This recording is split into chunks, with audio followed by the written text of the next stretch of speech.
We're here to interview Norm Pappas for the Leonard Simon's Jewish Community Archives. I just wanted to go on record to suggest that you've been asked to participate in this, Norm, and that we're going to give your permission to use this for educational purposes as appropriate. Do you agree to that? I agreed to it. Good, and we'll have you sign a document afterwards. So Do I get to look at the fine print? You can look at anything you want. Okay. So let's get started. We were talking before the tape started to roll, but I'm really interested, and it's really the first question I wanted to ask anyway, about your background growing up. It's not as usual as other people in this community in terms of people who've ascended to leadership.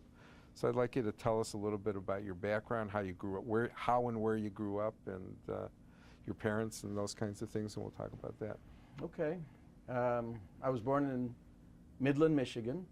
My dad grew up in Midland. My mother actually came from Brooklyn, New York. And my dad was working in a restaurant and lots of jobs, and decided when I was 3 years old to go to college. And then he went to Central Michigan in Mount Pleasant. So we moved to Mount Pleasant, and he finished college when I was 7. So then his first job was as a high school teacher at Waterford High School. What did he teach? You know, he taught distributive education, helping kids get jobs, and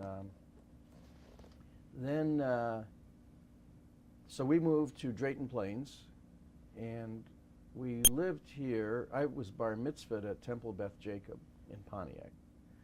And we lived here until 1959. So let's say we came here in 53.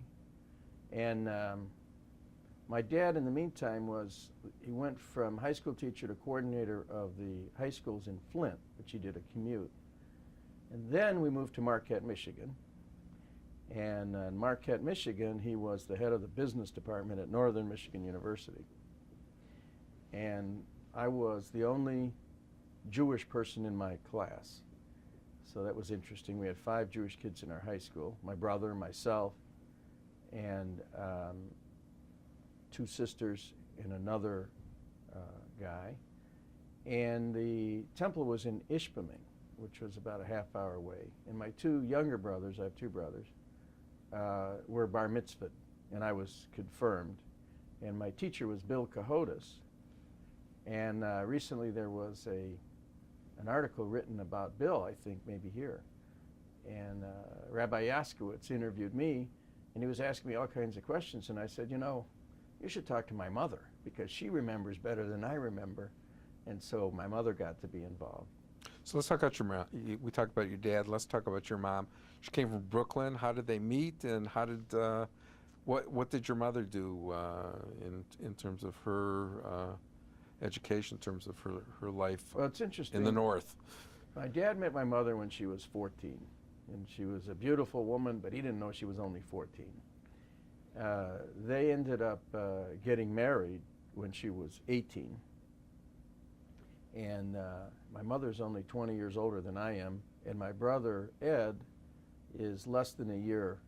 We're 2 days short of a year apart. And then my brother, Rick, was 5 years younger. So my father, while he was doing all this education, he went on to get his master's degree at the University of Michigan. He went on to get his PhD at Ohio State. So we were moving. I mean, and she helped him write the articles or the papers that he did. So she was very smart. She is very smart. But she didn't go to college because at 18 she was raising a family, and he was on his career path. He ultimately became the president of Cuyahoga Community College in Cleveland, which we moved to Cleveland, and then he became the president of Charles Mott Community College in Flint. Wow. So she was a president's wife, she was a student's wife, raising 3 boys. So, I mean, both of them were good role models. Where does she live now? She's in Fox Run, you know. So she lives near you. Yeah, 1 year we moved them 3 times, from Flint, from Florida, from here, and they moved to Fox Run. My father passed away about 2.5 years ago. And Fox Run has been great.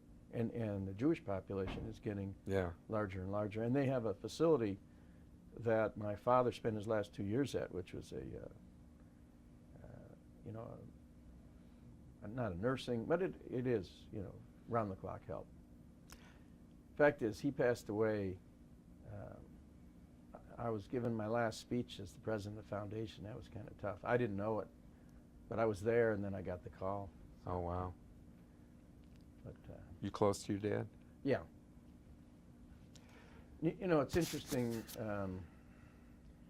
I went to Michigan. I was in pre-med. I was going to be a doctor since I was 6. And my junior year, I switched to business school. And then I figured, you know what? I'll get my master's degree, which I did at 22. I'll work 2 years. I'll go get my PhD and do what my dad was doing, be a college president. Mm-hmm.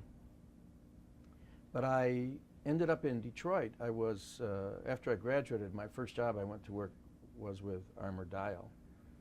And I was supposed to go to Chicago with Sears, but that didn't happen. And then a friend of mine was working with presidents of corporations doing pensions and business things. And so I left Armour Dial. At the time, this was '69, I was making like $13,000 a year. I had a car and an expense account. But this friend of mine was doing interesting work, and he had made $26,000. So I said, if you could do it, I could do it. And then I lost my car, my expense account, and dropped my income to $700 a month. And but I liked the work that I was doing, and I knew I wasn't going to go back and get a PhD. But the irony is, and what does this have to do with my dad? My younger brother became the president of Lake Michigan Community College in St. Joe, and my father was president of Charles Mott Community College. They were the first father-son community college presidents in the country. And not so easy to be Jewish as a president. And, let's talk about that for a second. We'll get to Detroit in a while, but I'm interested that you said that you were one of 5, 4 of whom were in your family. Jews. Two in my family. 2 in your family. 2 sisters. 2 sisters. They were not your sisters. Not I'm sorry, I misunderstood. Yeah, I just have 3 boys. So what was it like growing up as a Jew in that area? What kind of experiences did you have, good and bad, related to your being Jewish? Was it ever an issue for really you growing up? I played a lot of sports, and I played in the band, and really they didn't know about Jewish people. So I never really heard anything about anti-Semitism. There was no community, as I know it here, federation, and so it wasn't that, because there were so few people. I mean, they felt close together, but very small. And maybe because the temple was in Ishpeming, maybe Ishpeming had more of that community. Mm-hmm. And in your family itself, was the issue of being Jewish, how was it celebrated? How was it acknowledged in your family, being isolated as you were? Well, it was important for my parents to have us know that, being Jewish was important. My dad, with a name like Pappas, people say, how could you be Jewish with a name like Pappas? And then Greek people say, how could you be Greek with a name like Norman? So, my dad always said, well, we're making a good Jewish name out of Pappas.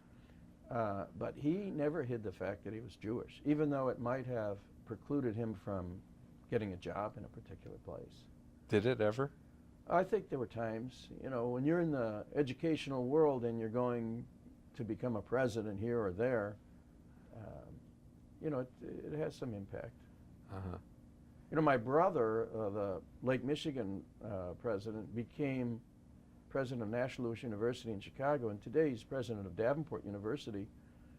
And there are a lot of times that, I don't know that being Jewish, I think maybe being white, male, as opposed to, a lot of women today are presidents. Mm-hmm. So but he loves his job. And my other brother is a lawyer.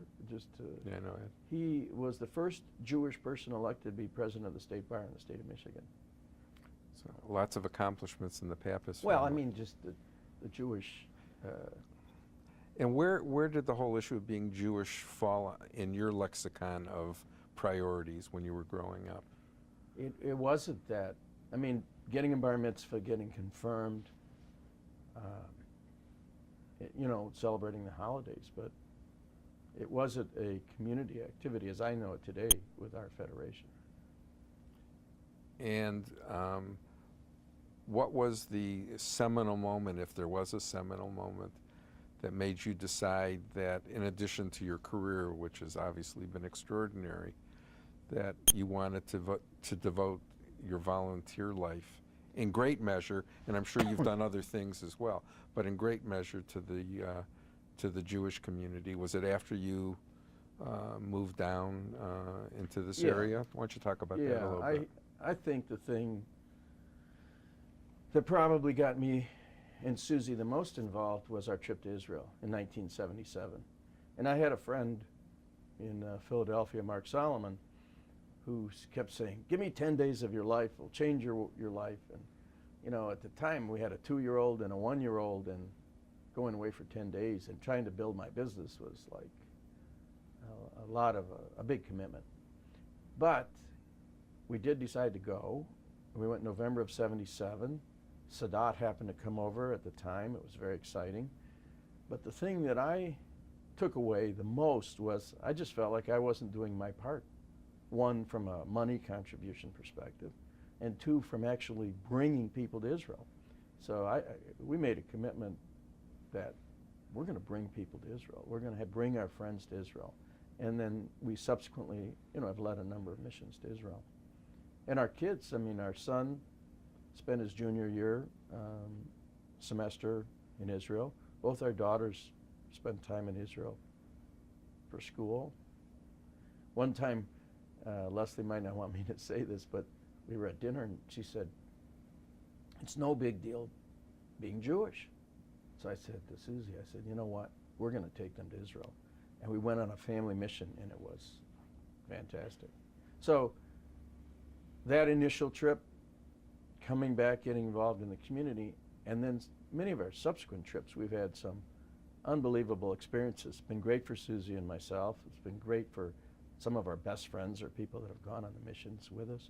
It's been great for our kids to see our excitement and interest, and I believe that that's a major plus for our community, that we are so involved in still bringing people to Israel. Yeah. So let's talk, we'll get into the whole Israel thing in a second, but you raised that important name, so I want to hear about Susie and how you met her and where you met and how that sort of evolved into, you are a family now of committed people to the community, so I'm interested in that, if you're willing to share that. Sure. Susie was in Michigan. I had already graduated and I was working, and she was rooming with my brother Ed's girlfriend. So they fixed us up, and we ultimately married roommates. So my brother and I married Susie, and he married Lori. Susie comes from Chicago, and I think that her family wasn't so involved in the community there. They were involved in other things, but it's an important thing for a husband and wife to do things together that they like. And fortunately, you'll see in the community, maybe the husband gets it and the wife doesn't, or the wife gets it and the husband doesn't get it. So we both got the importance of financially supporting, and then with our bodies taking people and working in community activities. So we got married in 1971, so we've been married 40 years, it'll be 41 years, and it's been a good relationship, good ride, and we have 3 children and 3 grandchildren and more grandchildren to come. So They're going to be listening, Norm. So, tell us about your kids. So Leslie, she went to Wisconsin, transferred to Michigan, went on to get a law degree from Cardozo, and she worked part-time. Well, she left practice of law to work for the Jewish Federation in New York, and she headed up Do a Mitzvah, Give a Mitzvah, so, which was very successful for bar mitzvah kids. Instead of getting gifts, having a charitable activity. Right. So Leslie is married to Nat Unger from New Jersey, and they have 3 children, Tehila, Eliza, and Esther, and they're great. Now they're 3 3 years old and under, so she's got a real handful. Nat has a PhD in human factors engineering from University of Cincinnati. I developed software for a company in Alabama, and fortunately could do it from here, and they live here. They lived in Israel for about 1.5 years after they got married, and so they're going to be important community citizens in the future. Our son Dan was with me 3 years on the investment side of our business, but it wasn't his passion, so he went off to Boulder, Colorado, and he became the 9th teacher in the country for Qigong, which is Chinese movement, and very strenuous. Now, he also has a master's degree in education, but this was his passion, and he could pick any city in the country, and he picked Portland, Oregon. And while he was there, he decided to go to Chinese medical school. Wow. So he has a farm. He has a Chinese medical clinic. He just kept getting progressively further away from Detroit. But he may think about coming to North Carolina. He's very much into healing people and making them live healthy lives. And then our daughter Amy is in Chicago. By the way, Dan's master's degree is from NYU. He went to University of Michigan. And Amy has a master's degree from NYU in social work. So we had all 3 kids in New York, which was an experience. She works at a hospital, Rush Hospital in Chicago, with troubled teens. And she's engaged to Jake Teitelbaum, who's a graphic designer, kind of develops bottles for like dial soap and things like that. He's working on his master's degree, so they live in Chicago. So we have 1 here, and the grandkids are here, and it's great to be the relief team for the grandkids. Yeah, I can relate. I got 4 of my own. So, and are your kids close to one another? Do they? They have different. Leslie's religious, and Dan, although has a degree in world religion, isn't too much into the religious world. And Amy's conservative, and we're Reform. So they're close, but they're thinking they're all original thinkers, which is good. Well, you know, it sounds to me, and I don't want to predispose you, that your whole raison d'etre and social issues and social action in Israel rubbed off on your kids because they're all very socially oriented and socially driven.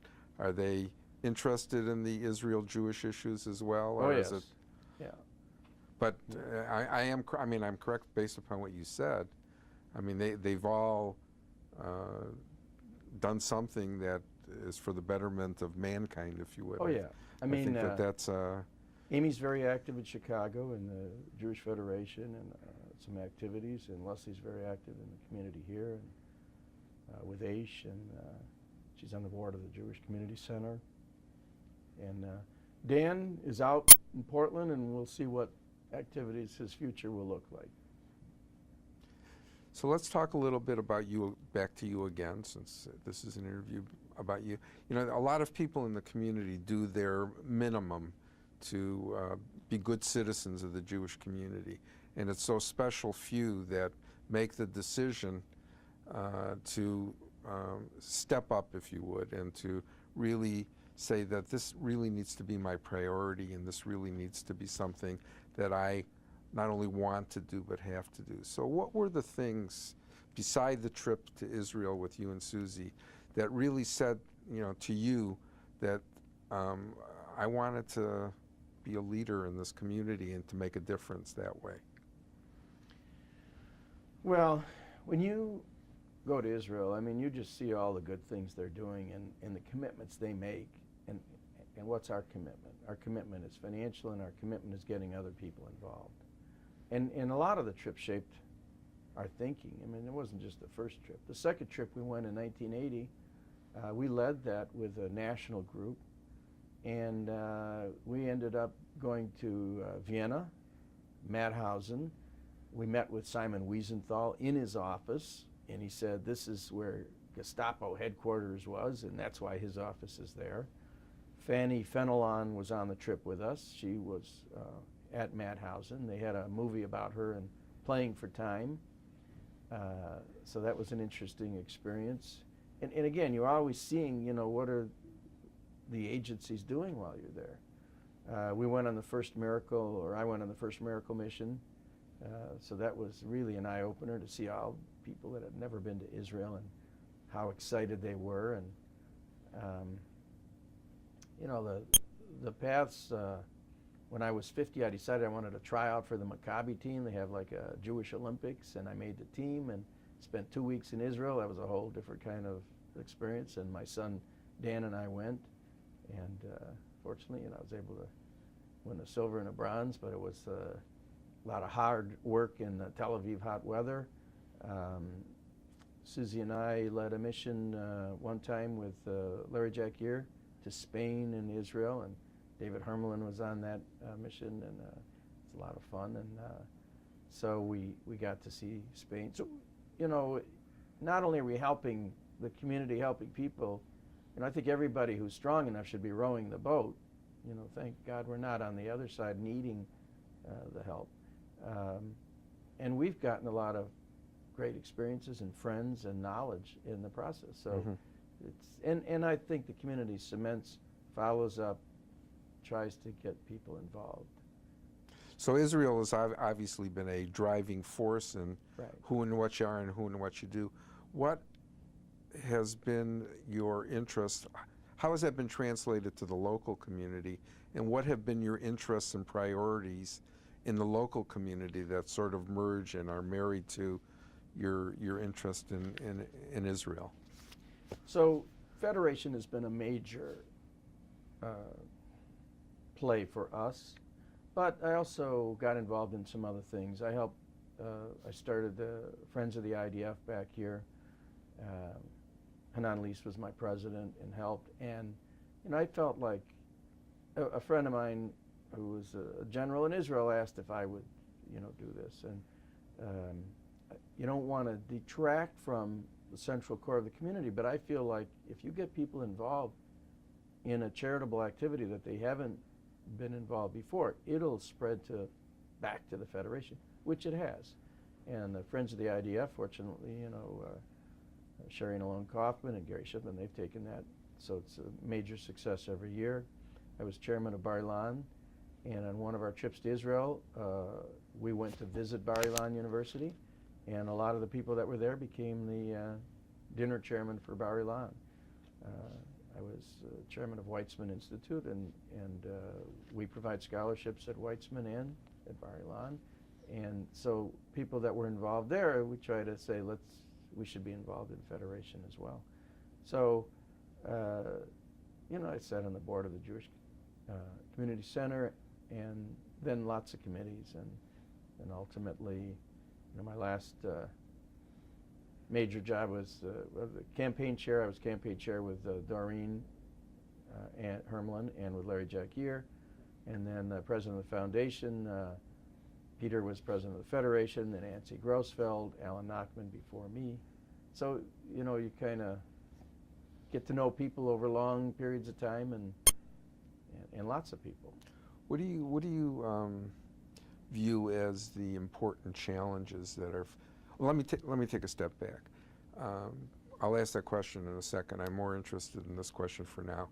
Have you seen a change in the kind of the profile of the Jewish community in Detroit since you started out as a young man in its relationship to community activity and community priorities, but also in relationship to its commitment to Israel. And how, if anything, have you seen change over the years since 1977? You know, that's an interesting question.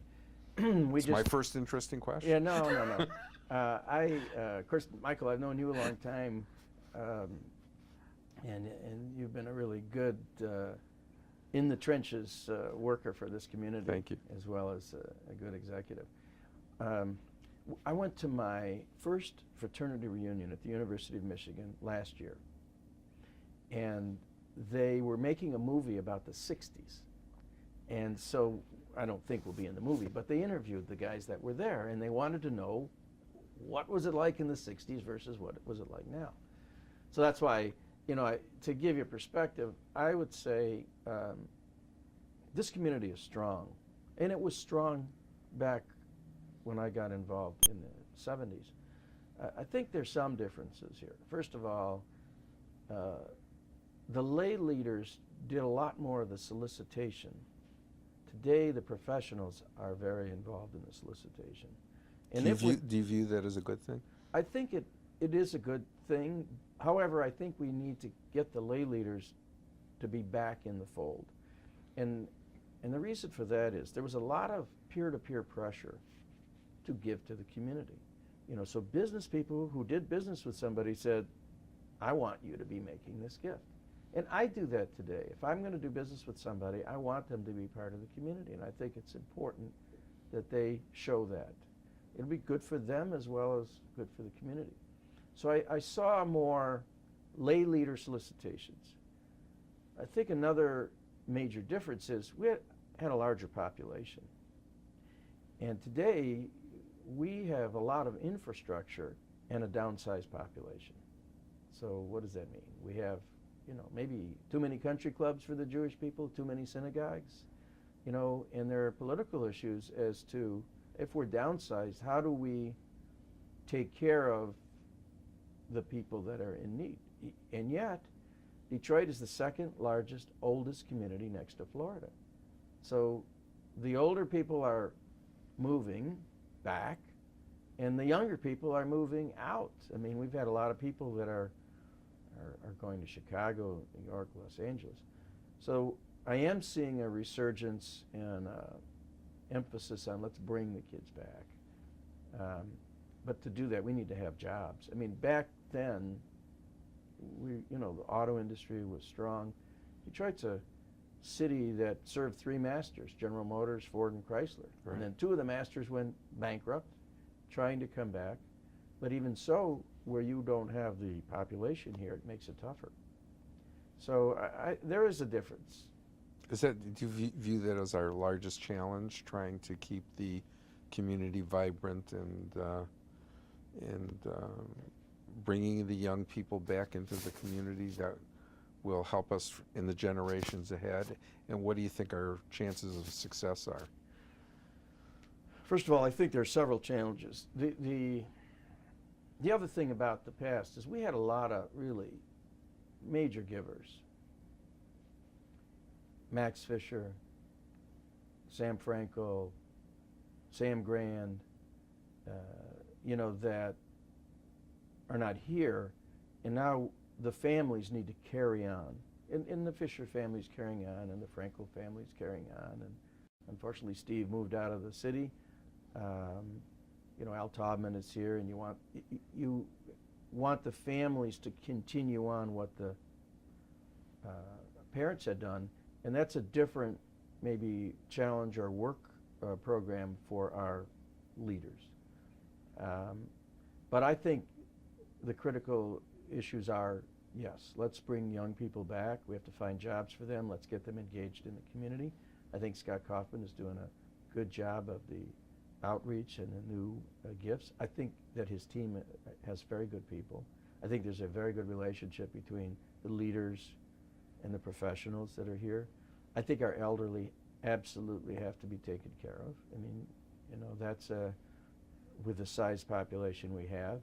And I think our education has to continue to be supported. I think the Orthodox community here has done a great job, and we have a very nice working relationship. So that's maybe not as usual in other cities around the world. I think we're pretty innovative today and how we're getting people involved is next gen and what's going on in Detroit, and the new leaders like with Dan Gilbert stepping forward and need to take their place.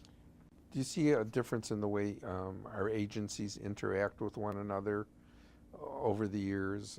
Is there a difference in that from your perspective? Is it better? Is it different? Is it the same? I'm curious what your sense is about that, Norm. I think that the agencies have done some fundraising on their own, which is an interesting balance, how we support them and then the fundraising activities that they're doing, that they don't stop people from giving to the Federation because they're giving directly. I think that people in Detroit are very charitable, and if they're charitable, they support lots of things, and they're capable of the agency campaigns as well as the Federation. I think that's more of an issue today than it was in the past. But you can't stop their creativity and their need to support what they need to support. I mean, you're an officer of Hebrew Free Loan. I mean, what a great agency that is. We have great agencies, great people there. And it's just good that there's this good working relationship with Federation. How comfortable are you from your important perch that there's going to be the kind of resources, both human and financial, that are going to allow us over the next 25 or 50 years to maintain the very high level of service that we provide and the well-deserved reputation that Detroit has? I'm wondering what you think about that, and whether you think that that's an important issue for us. It is an important issue. You're asking a good question. I think, first of all, I don't have an important perch. I'm a has-been. I'm an ex-president. But I still stay involved in issues and solicitations. I have a theory, and when I was president of the foundation, had a theme of everybody should replace themselves. Everybody is capable of replacing themselves. So what does that mean? If you make a gift and you could provide an endowment, I don't care if it's in the will or if it's from an IRA or a life insurance policy or whatever, that your gift would continue. That would sustain this community forever. So we are on a big campaign for bequests and endowments. I happen to believe a lot in the PACE fund. So Susie and I have a PACE fund that our gift will continue after we're gone. But that is how we're going to be able to continue this community. We need to get all able bodies rowing in the boat, making gifts that are commensurate with their capability. Some people get it and some people don't. So it's a huge educational process to get those that don't to be part of the community. However we do it, whether it's trips to Israel or whatever. Well, does Israel still continue to play the most important part in your opinion? I think Israel's the best sales tool that we have. However, it really is always person to person. So, a friend of yours asks you to be involved in something or make a gift to something, you need that networking. And sometimes the friends to friends aren't as effective as seeing, going on a trip together, having fun together, learning together, learning your obligation. I mean, what should be your obligation. I'm going to shift gears a little bit, but not really. Let's talk about Israel now in some more depth. What's your opinion of the number 1, 2, 3, 4 challenges that are facing the country now that will continue to allow them to flourish and grow and be successful in the world? We know that there's an agenda out there that is, counter to Israel's ability to succeed. I'm just curious, what do you think the challenges that Israel is facing in the years ahead? Well, obviously, their neighbors are not friendly. I think that it's a very unsettled situation. I mean, what's going on in Egypt, where we had that peace for so long, what's going on in Syria, what's with Iran, you know, it's a very delicate balance for Israel. And I think one of the things you were getting at earlier is Israel plays an important role today, but the younger generation may not feel it like the older generation, because the older generation, Israel, was born in 1948, and you had Holocaust survivors that have been very important, an important part of our community here, that aren't there. So do they feel it? Do they get it? There hasn't been the crisis of the 67 war, the 73, or all of the things that sort of, you hope there's not a new incident that makes us want to have to be involved. But you know what? Israel is very innovative, very successful business-wise. You know, they've done great things there, but they need our support. They need the world's support. And that still has to be a major part of every community, I believe. So I agree with you that, you know, there's a different feeling about Israel maybe from the younger generation. What do we have to do to ensure that we educate our youth to want to be supportive of the country as we move forward? We're going to have to do some different things, perhaps. I'm just curious what you've thought about those things, Norm. I think the young people in Detroit, and I see the young people in Chicago, I mean, they're in the game. I mean, they're doing trips to Israel. They're doing community events.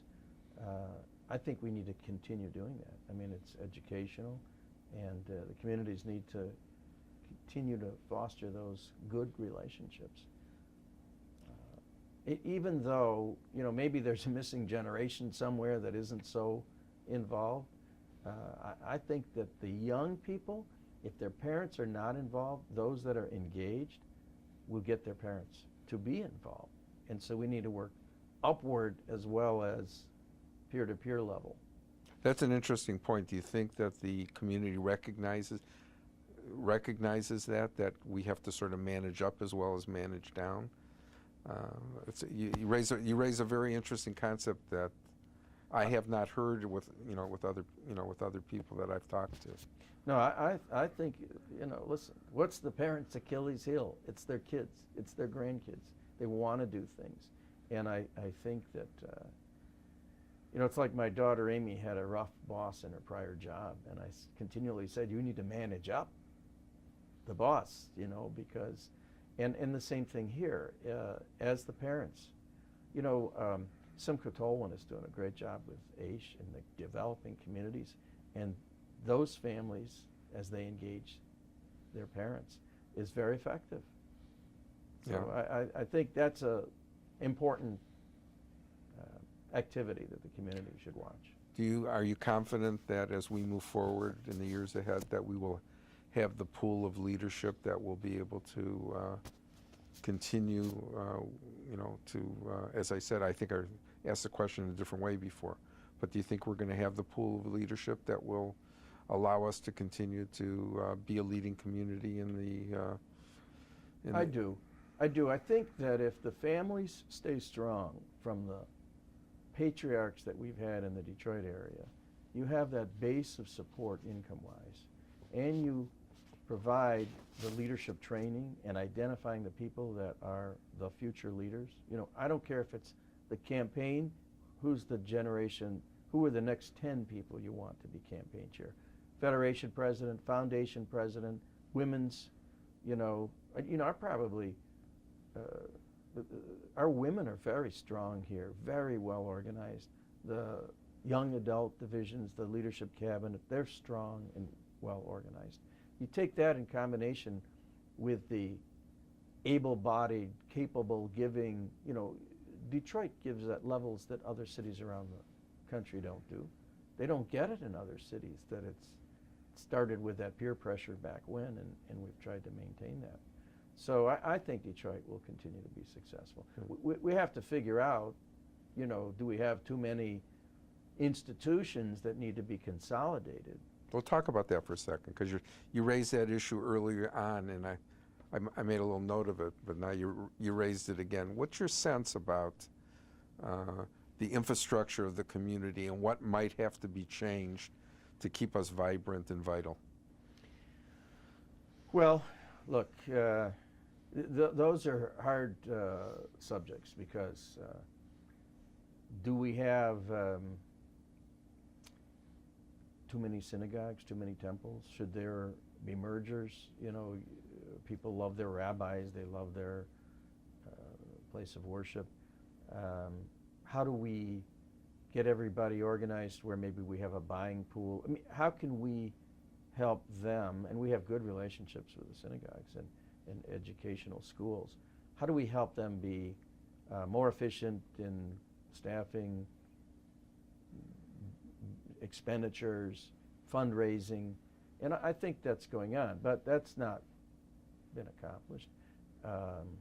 The agencies, you know, are the agencies, you know, some may be able to raise more money by themselves, and, you know, is that going to, will the agencies be the same agencies 15 years from now as they are today? How do they evolve? What's your sense, Norm? I think there'll be consolidation. I do think there may be some mergers, consolidations. We don't have new people flocking to the city of Detroit. We don't have that population growth. So if that's the case, we have to work with a smaller infrastructure than having all of the big infrastructure without the population to support it. And you don't have the population putting too much pressure on too few people to support everything that's needed. So you have to bring in new revenue, cut your expenses, much like operating a business. Mm-hmm.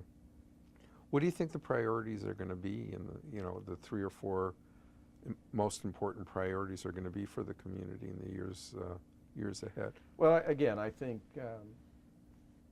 creating jobs, bringing young people back to the city, energizing them about the community and the city, taking care of our elderly, education. You know, Bob Aronson did a great job in the fundraising side of things, and still is helpful in the community.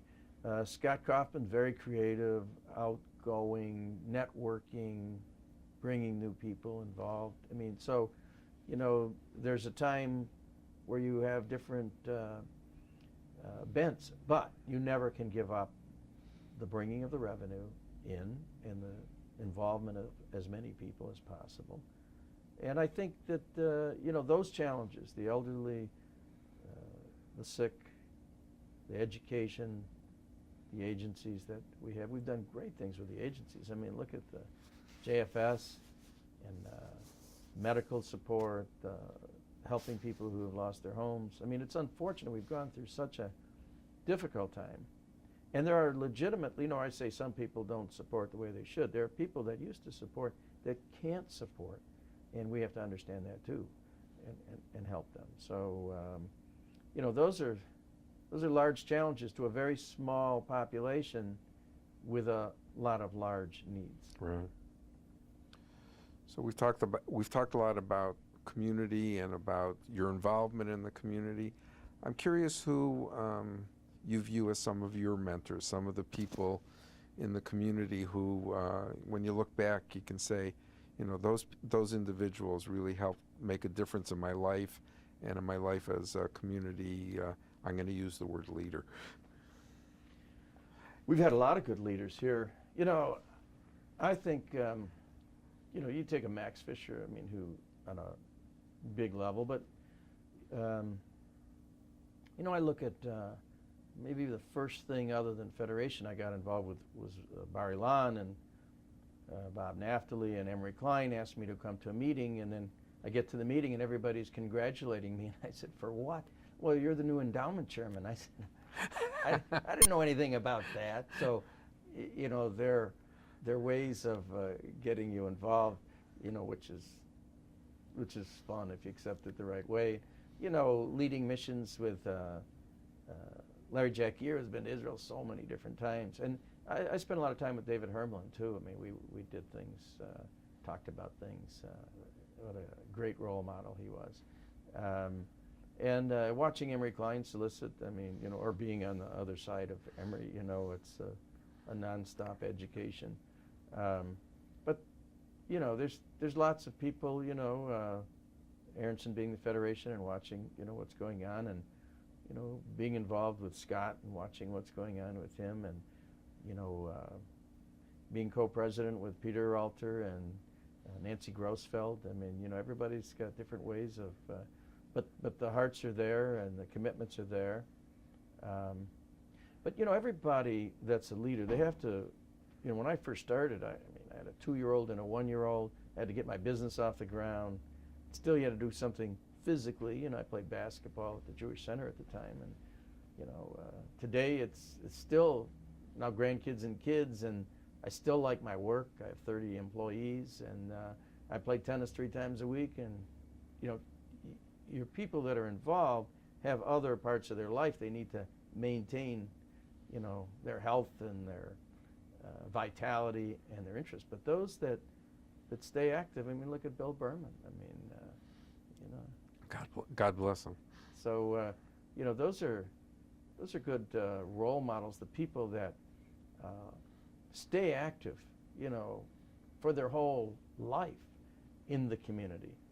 You know, even those that don't necessarily have all the finances to do it, but they're worker bees.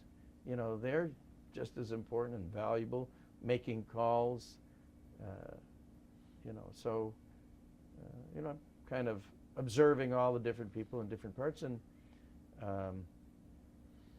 you know, even, you know, the new people, what Levi Shem Tov is doing with the Friendship Circle and what Simcha's doing, and I watch what Eli Meyerfeld's doing at Yeshiva Beth Yehuda, Gary Torgo, you know, how he's bridged the communities, and you look at, you know, what the agencies are doing. I mean, there's a lot of leaders. They don't have to be the people in the past. There's really good talent at the young level. And the bad thing about me saying names is there's so many other names that I'm not saying, you know.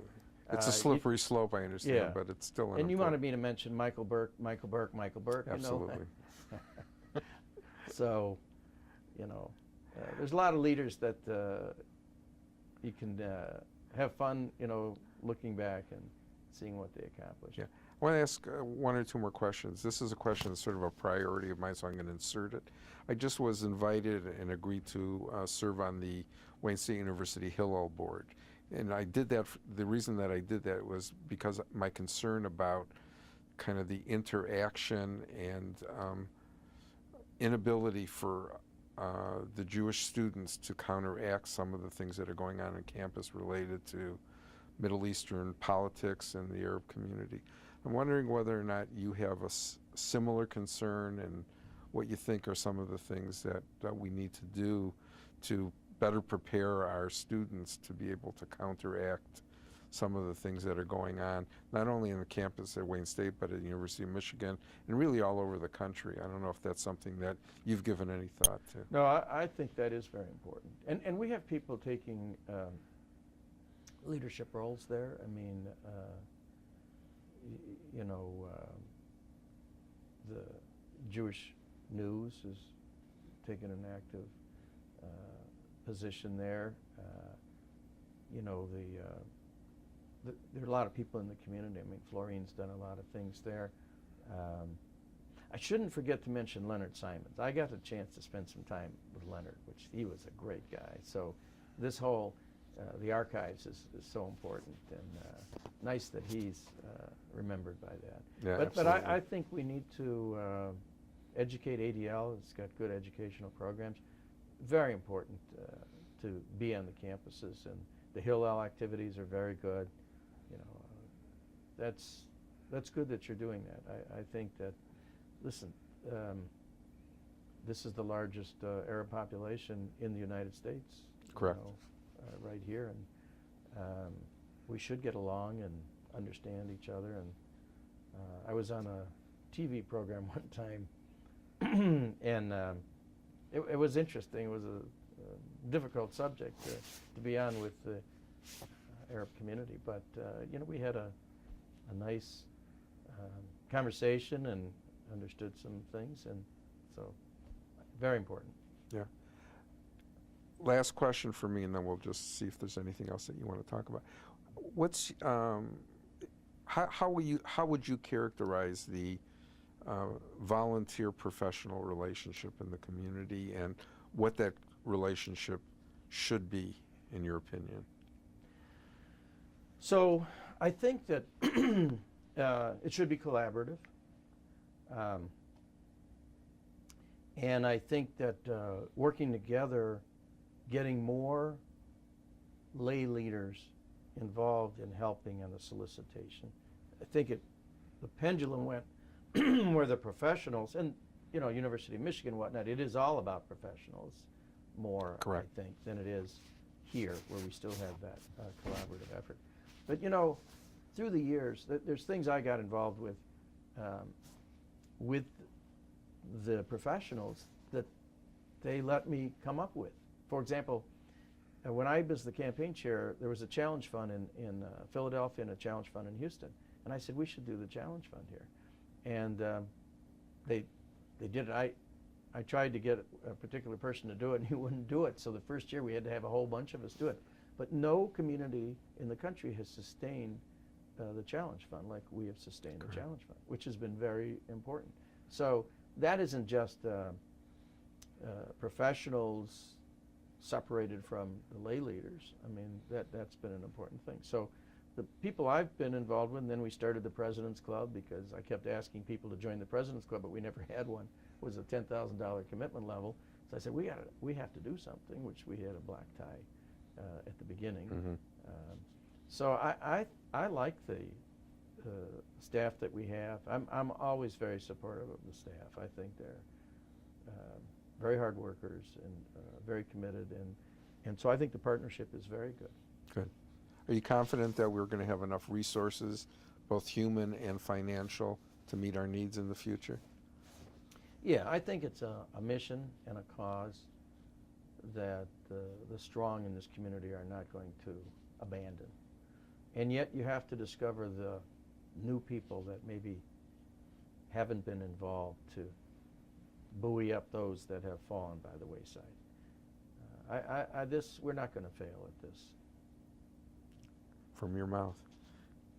Anything else you want to say, Norm? Is there anything that we've missed that you like to talk about? No, I think one of the fun things that Susie and I have done that I've really enjoyed is we created a Pappas Prize for Innovative Idea of the Year. And so I do a kind of a mini biography of the people who had that one idea that really resonated well.